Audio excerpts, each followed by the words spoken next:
of Argentina lies Rio de la Plata. It is also called as River Plata.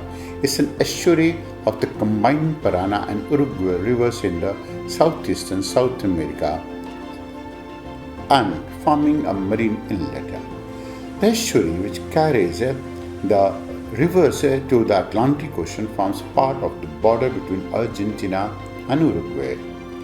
The mouth of the river is of immense geostrategic significance for Argentina.